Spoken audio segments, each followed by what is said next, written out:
14. söz. Bismillahirrahmanirrahim. Elif lam ra. Kitabun uhkimet ayatuhu thumme fussilet min ledun hakimin habir.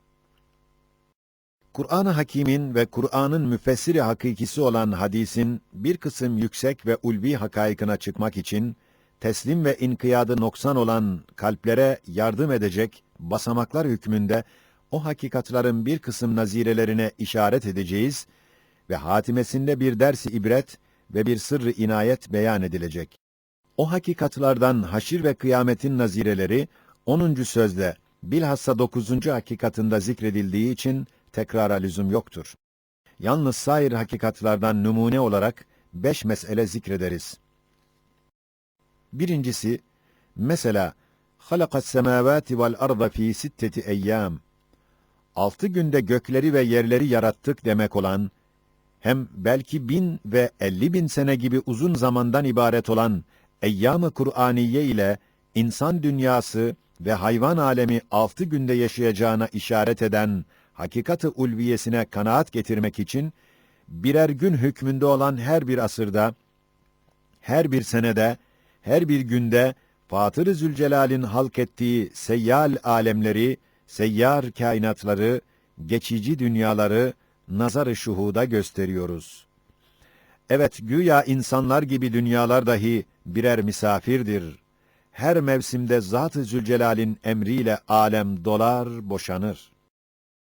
İkincisi, mesela وَلَا رَطْبٍ وَلَا يَابِسٍ إِلَّا ف۪ي كِتَابٍ مُب۪ينٍ وَكُلَّ شَيْءٍ أَحْصَيْنَاهُ ف۪ي إِمَامٍ مُب۪ينٍ لَا يَعْزُبُ عَنْهُ مِثْقَالُ ذَرَّةٍ فِي السَّمَاوَاتِ وَلَا فِي الْأَرْضِ وَلَا أَسْقَرُ مِنْ ذَٰلِكَ وَلَا أَكْبَرُ إِلَّا ف۪ي كِتَابٍ مُب۪ينٍ gibi ayetlerin ifade ettikleri ki, bütün eşya, bütün ahvaliyle vücuda gelmeden ve geldikten sonra ve gittikten sonra yazılıdır ve yazılır ve yazılıyor demek olan hakikat-ı âliyesine kanaat getirmek için, Nakkaş-ı Zülcelal, Ruh-i Zemin'in sayfasında her mevsimde, bahusus baharda değiştirdiği nihayetsiz muntazam mahlukatın fihriste-i vücutlarını, tarihçe-i hayatlarını, desatiri hareketlerini, çekirdeklerinde, tohumlarında, köklerinde, manevi bir surette derç ve muhafaza ettiğini ve zevalden sonra semerelerinde aynen kalemi kaderiyle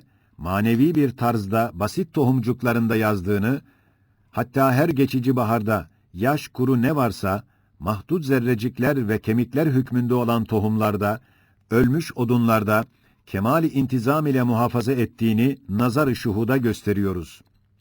Güya her bir bahar bir tek çiçek gibi gayet muntazam ve mevzun olarak zeminin yüzüne bir cemil ve celilin eliyle takılıp koparılıyor, konup kaldırılıyor. Hakikat böyleyken beşerin en acip bir dalaleti budur ki, kader kaleminin sayfası olan levh-i mahfuzun yalnız bir cilve-i aksi olarak fihriste-i sanat-ı Rabbaniye olup, ehli gafletin lisanında tabiat denilen bu kitabet-i fıtriyeyi, bu nakş-ı sanatı, bu münfail mistar-ı hikmeti, tabiat-ı müessire diyerek mastar ve fail telakki etmesidir. Eyne tera minet süreyya, hakikat nerede, ehli gafletin telakkileri nerede? Üçüncüsü, mesela hamele-i arş ve yer ve göklerin melaike-i müekkelleri ve sair bir kısım melekler hakkında muhbir-i sadıkın tasvir ettiği mesela 40.000'ler başlı, her bir başta 40.000'ler lisan ve her lisanda 40.000'ler tarzda tesbihat ettiklerini ve intizam ve külliyet ve büs'at-i ubudiyetlerini ifade eden hakikata çıkmak için şuna dikkat et ki, Zat-ı Zülcelal, تُسَبِّحُ لَهُ السَّمَاوَاتُ السَّبْعُ وَالْأَرْضُ وَمَنْ فِيهِنَّ وَسَخَّرْنَا الْجِبَالَ يُسَبِّحْنَ مَعَهُ İnna aradna'l emanete ale's semavati vel ardı vel cibali gibi ayetlerle tasrih ediyor ki, mevcudatın en büyüğü ve küllisi dahi kendi külliyetine göre ve azametine münasip bir tarzda tesbihat ettiğini gösteriyor ve öyle de görünüyor. Evet, bir bahr-ı müsebbih olan şu semavatın kelimat-ı tesbihiyesi, güneşler, aylar, yıldızlar olduğu gibi, bir tayr-ı müsebbih ve hamid olan şu zeminin dahi elfaz-ı tahmidiyesi, hayvanlar, nebatlar ve ağaçlardır. Demek her bir ağacın, her bir yıldızın cüz'i birer tesbihatı olduğu gibi, zeminin de ve zeminin her bir kıtasının da ve her bir dağ ve derenin de ve ber ve bahrının da ve göklerin her bir feleğinin de ve her bir burcunun da birer tesbih-i küllisi vardır. Şu binler başları olan zeminin her başında yüz binler lisanlar bulunan ve her lisanda 100.000 tarzda tesbihat çiçeklerini, tahmidat meyvelerini, alemi misalde tercümanlık edip gösterecek ve alemi ervahta temsil edip ilan edecek, ona göre elbette bir melek-i müekkeli vardır. Evet, müteaddit eşya bir cemaat şekline girse, bir şahs-ı manevisi olacaktır. Eğer o cemiyet, imtizac edip ittihat şeklini alsa, onu temsil edecek bir şahs-ı manevisi, bir nevi ruh-u manevisi ve vazife-i tesbiyesini görecek bir melek-i müekkeli olacaktır. İşte bak, misal olarak bu Barla ağzının, şu dağ lisanının bir muazzam kelimesi olan bu odamızın önündeki çınar ağacına bak, gör. Ağacın şu 3 başının her başında kaç yüz dal dilleri var ve her dilde bak, kaç yüz mevzun ve muntazam meyve kelimeleri var ve her meyvede dikkat et, kaç yüz kanatlı mevzun tohumcuk harfleri, emri kün feyekûne malik Sani Zülcelal'ine ne kadar beli bir medih ve fasih bir tesbih ettiğini işittiğin, gördüğün gibi, ona müekkel melek dahi, ona göre alemi manada, müteaddit diller ile tesbihatını temsil ediyor ve hikmeten öyle olmak gerektir. Dördüncüsü, mesela, İnnemâ emruhu izâ erâde şey'en en yekûle lehu kün feyekûn. وَمَا أَمْرُ السَّاعَةِ إِلَّا كَلَمْحِ الْبَصَرِ وَنَحْنُ أَقْرَبُ إِلَيْهِ مِنْ حَبْلِ الْوَرِيدِ تَعْرُجُ الْمَلَائِكَةُ وَالرُّوحُ إِلَيْهِ فِي يَوْمٍ كَانَ مِقْدَارُهُ 50.000 sene gibi ayetlerin ifade ettikleri hakikat-ı ulviyesine ki, kadir-i mutlak o derece suhulet ve süratle ve mualecesiz ve mübaşeretsiz eşyayı halk eder ki, yalnız sırf bir emir ile icat eder gibi görünüyor, fehmediliyor. Hem o sani kadir nihayet derecede masnuata karib olduğu halde, masnuat nihayet derecede ondan baittir. Hem nihayetsiz kibriyasıyla beraber, gayet cüz'i ve hakir umuru dahi, ehemmiyetle tanzim ve hüsnü sanattan hariç bırakmıyor.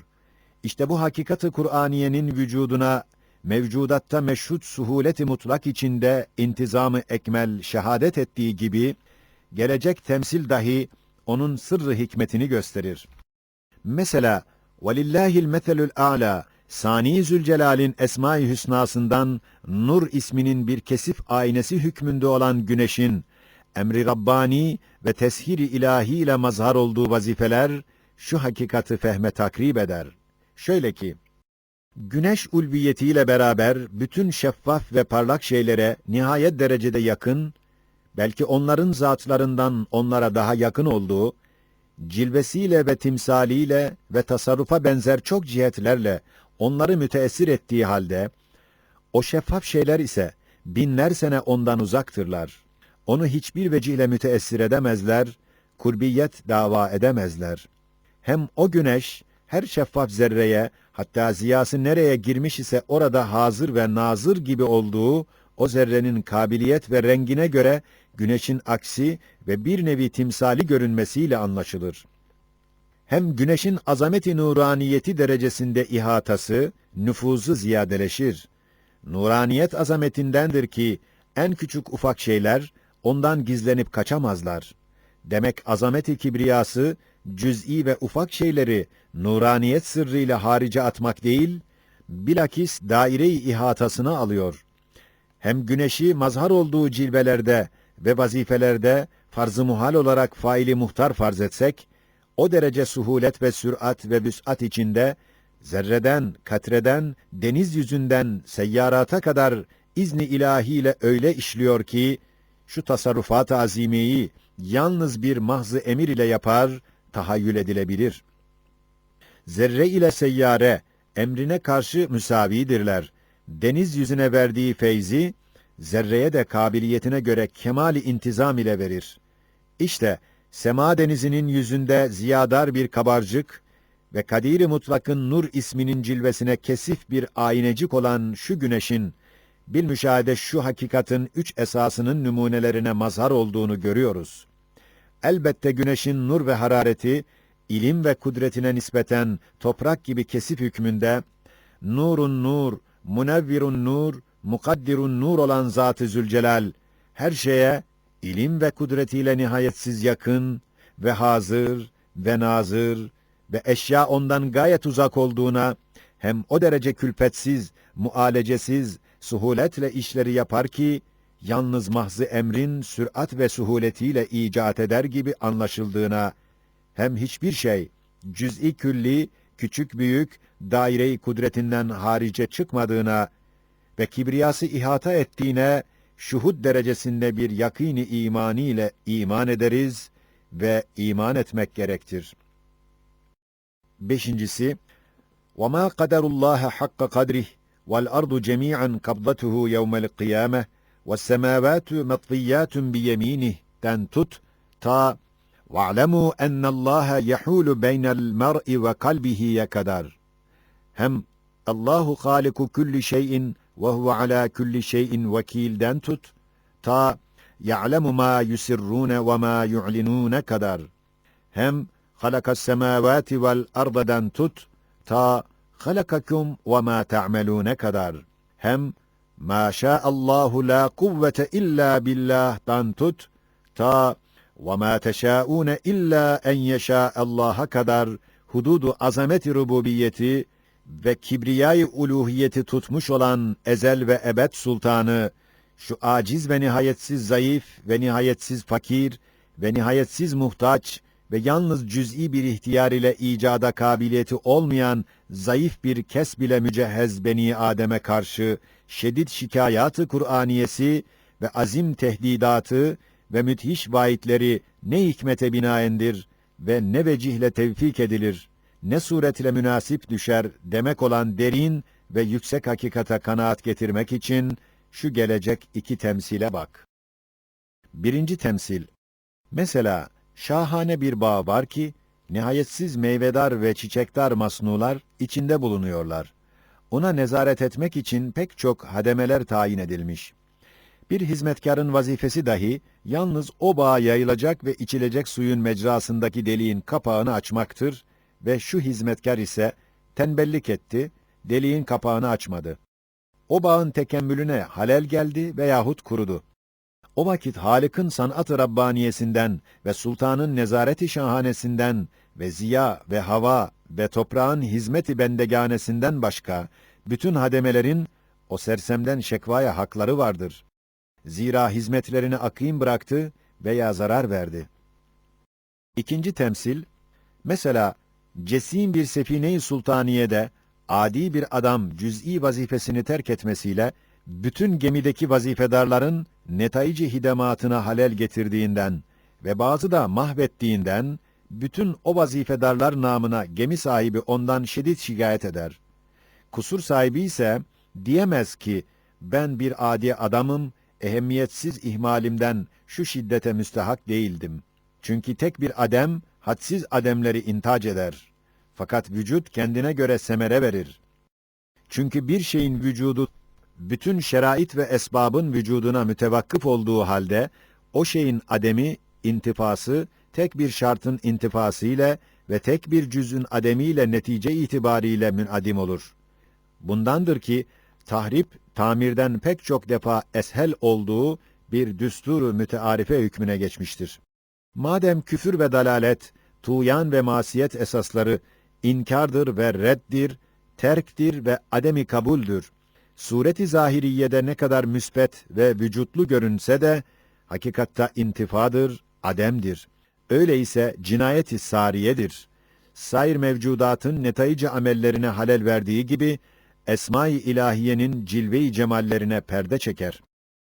İşte bu hadsiz şikayete hakları olan mevcudat namına o mevcudatın sultanı şu asi beşerden azim şikayet eder ve etmesi aynı hikmettir ve o asi şiddetli tehdidata elbette müstehaktır ve dehşetli vaidlere bila şüphe sezadır.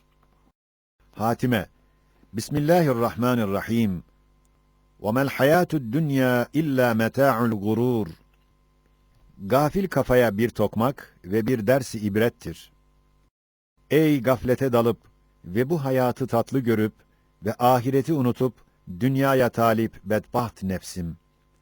Bilir misin neye benzersin? Deve kuşuna. Avcıyı görür uçamıyor. Başını kuma sokuyor, ta avcı onu görmesin. Koca gövdesi dışarıda, avcı görür, yalnız o gözünü kum içinde kapamış görmez. Ey nefis! Şu temsile bak, gör. Nasıl dünyaya hasrı nazar, aziz bir lezzeti, elîm bir eleme kalbeder. Mesela şu karyede yani Barla'da 2 adam bulunur. Birisinin %99 ahbabı İstanbul'a gitmişler. Güzelce yaşıyorlar, yalnız bir tek burada kalmış. O dahi oraya gidecek. Bunun için şu adam İstanbul'a müştaktır, orayı düşünür. Ahbaba kavuşmak ister. Ne vakit ona denilse oraya git, sevinip gülerek gider. İkinci adam ise %99 dostları buradan gitmişler, bir kısmı mahvolmuşlar, bir kısmı ne görür ne de görünür yerlere sokulmuşlar. Perişan olup gitmişler zanneder. Şu biçare adam ise bütün onlara bedel yalnız bir misafire ünsiyet edip teselli bulmak ister. Onunla o erim âlâmı firakı kapamak ister. Ey nefis! Başta Habibullah, bütün ahbabın kabrin öbür tarafındadırlar. Burada kalan 1-2 tane ise onlar da gidiyorlar. Ölümden ürküp, kabirden korkup başını çevirme. Merdane kabre bak, dinle ne talep eder. Erkekçesine ölümün yüzüne gül, bak ne ister. Sakın gafil olup ikinci adama benzeme. Ey nefsim! Deme, zaman değişmiş, asır başkalaşmış, herkes dünyaya dalmış, hayata perestiş eder. Derdi maişetle sarhoştur. Çünkü ölüm değişmiyor, firak bekaya kalbolup başkalaşmıyor. Aczi beşeri, fakrı insani değişmiyor, ziyadeleşiyor. Beşer yolculuğu kesilmiyor, sürat peyda ediyor. Hem deme, ben de herkes gibiyim. Çünkü herkes sana kabir kapısına kadar arkadaşlık eder. Herkesle musibette beraber olmak demek olan teselli ise, kabrin öbür tarafında pek esassızdır. Hem kendini başıboş zannetme. Zira şu misafirhane-i dünyada nazarı hikmetle baksan, hiçbir şeyin nizamsız, gayesiz göremezsin. Nasıl sen nizamsız, gayesiz kalabilirsin? Zelzele gibi vakıalar olan şu hadisat-ı kevniye, tesadüf oyuncağı değiller.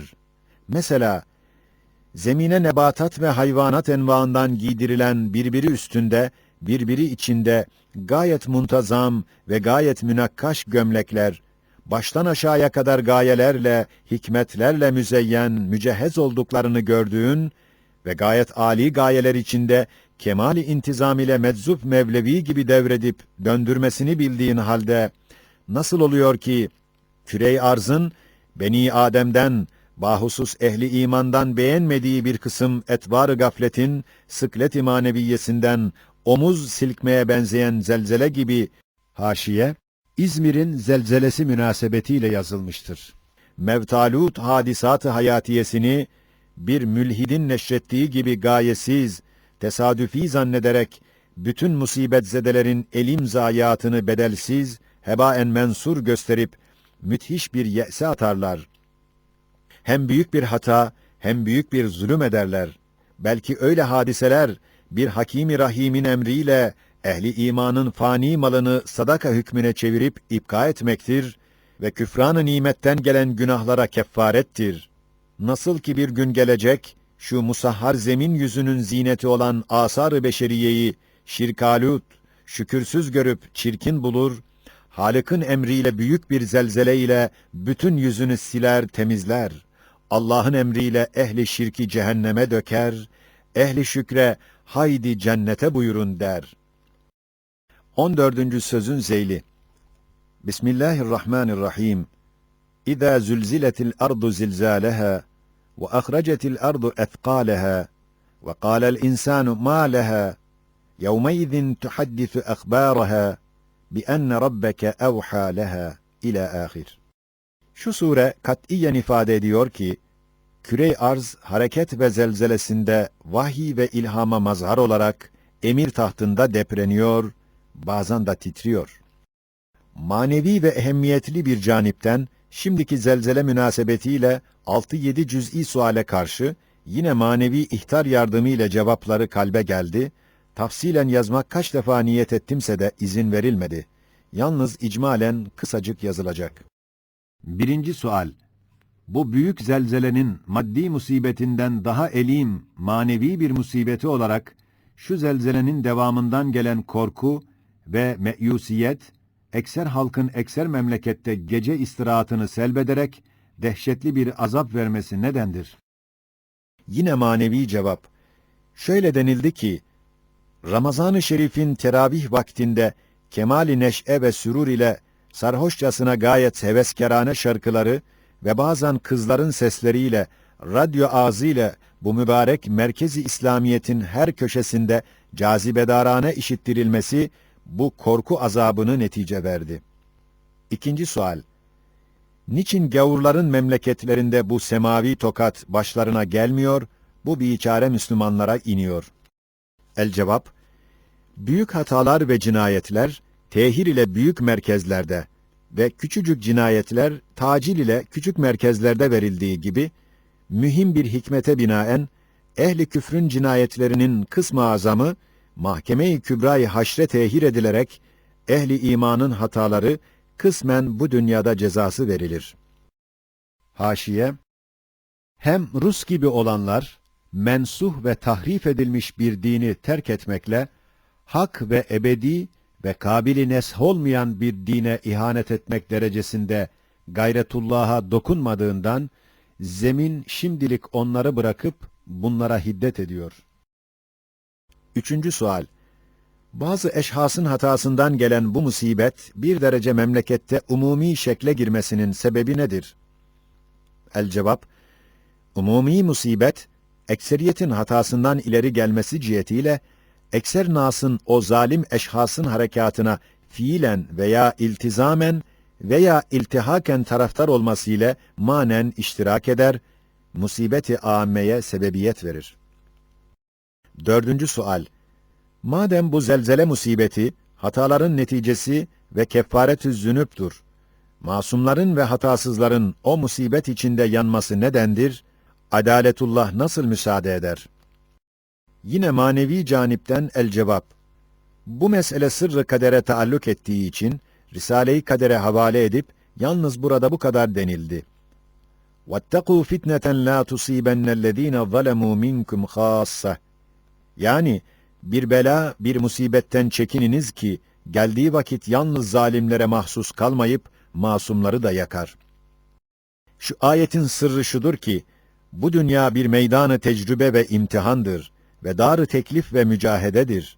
İmtihan ve teklif iktiza ederler ki, hakikatlar perdeli kalıp, ta müsabaka ve mücahede ile Ebubekirler, âlâ-i illiyine çıksınlar ve Ebu Cehiller esfel-i safiliğine girsinler.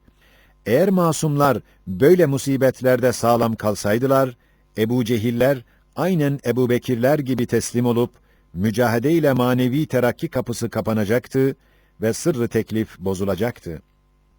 Madem mazlum, zalim ile beraber musibete düşmek, hikmet-i ilahiyece lazım geliyor, acaba o biçare mazlumların rahmet ve adaletten hisseleri nedir? Bu suale karşı cevaben denildi ki, o musibetteki gazap ve hiddet içinde onlara bir rahmet cilvesi var.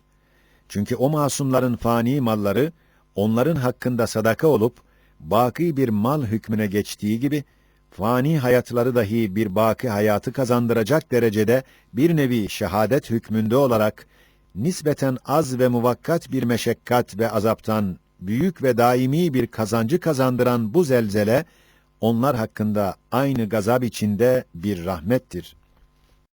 Beşinci sual. Adil ve Rahim, Kadir ve Hakim, neden hususi hatalara hususi ceza vermeyip, koca bir unsuru musallat eder? Bu hal, cemali rahmetine ve şumulu kudretine nasıl muvafık düşer? El cevap, Kadir-i Zülcelal her bir unsura çok vazifeler vermiş ve her bir vazifede çok neticeler verdiriyor. Bir unsurun bir tek vazifesinde, bir tek neticesi çirkin ve şer ve musibet olsa da, sair güzel neticeler, bu neticeyi de güzel hükmüne getirir.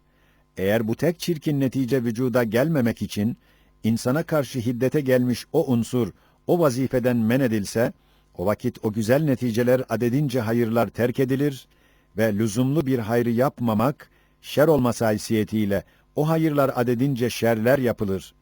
Ta bir tek şer gelmesin gibi gayet çirkin ve hilaf-ı hikmet ve hilaf-ı hakikat bir kusurdur.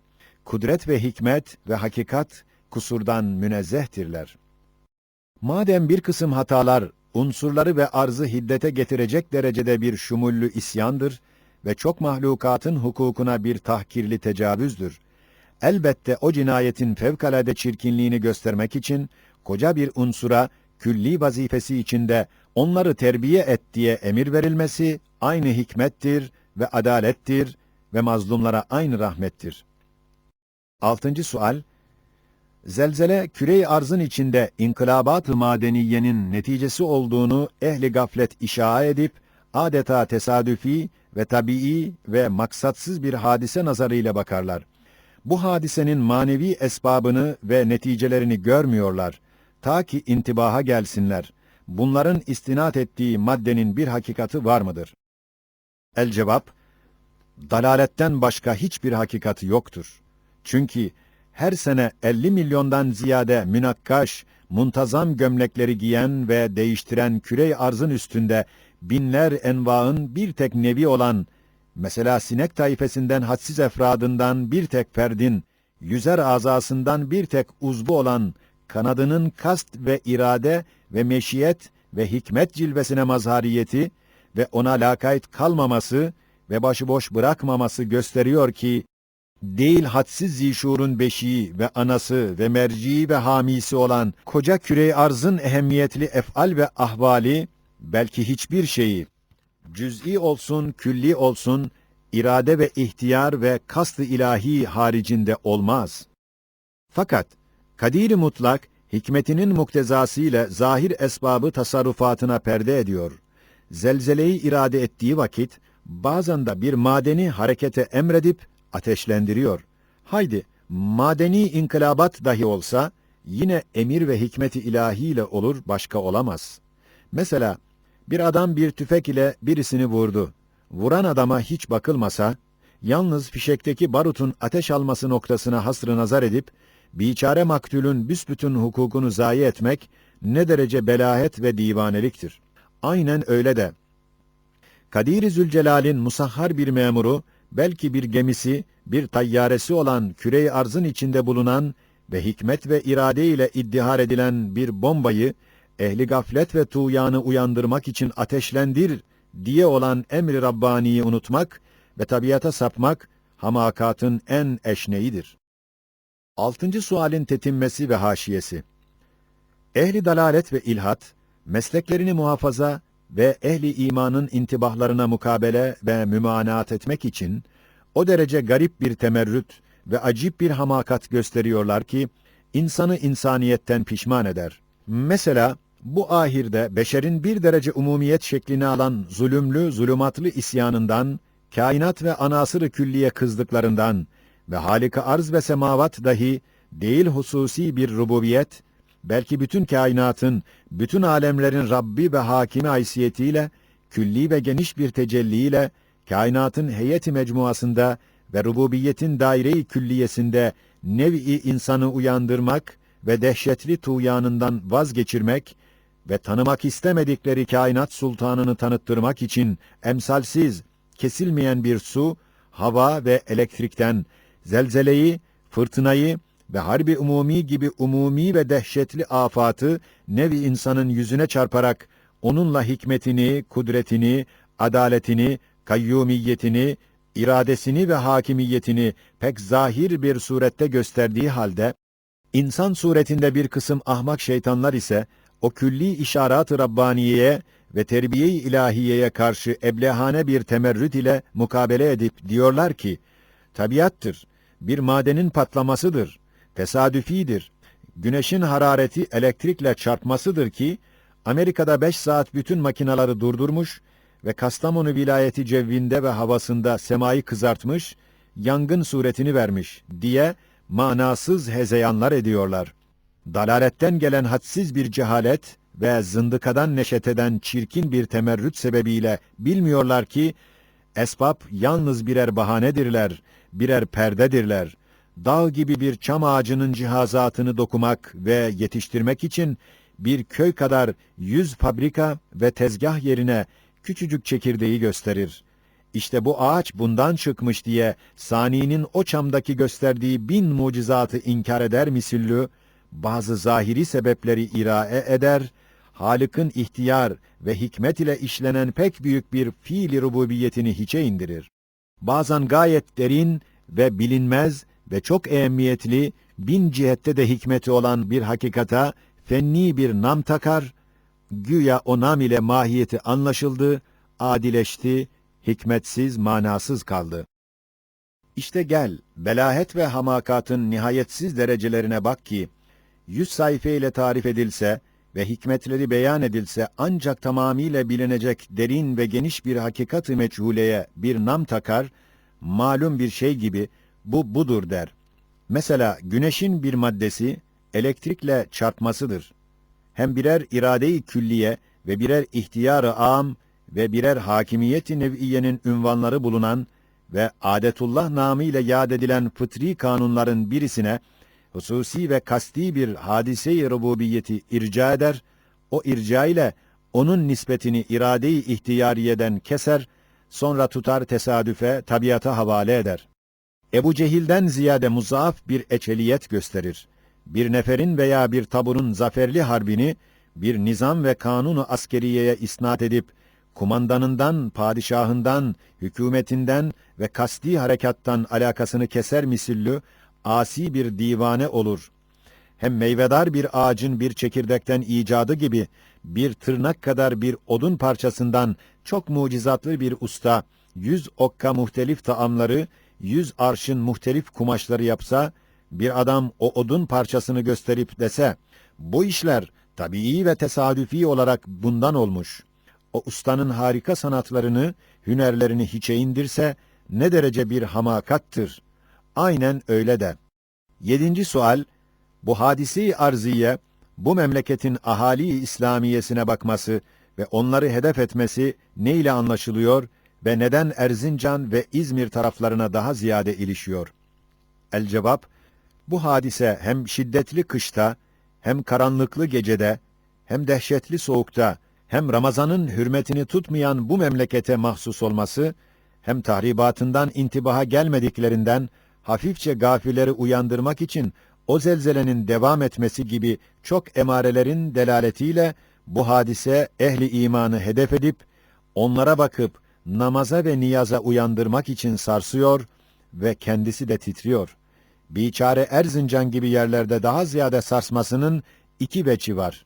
Biri, hataları az olmak cihetiyle temizlemek için tacil edildi. İkincisi, o gibi yerlerde kuvvetli ve hakikatli iman muhafızları ve İslamiyet hamileri az veya tam mağlup olmak fırsatıyla ehli zındıkanın orada tesirli bir merkezi faaliyet tesisleri cihetiyle en evvel oraları tokatladığı ihtimali var. La ya'lemul gaybe illallah.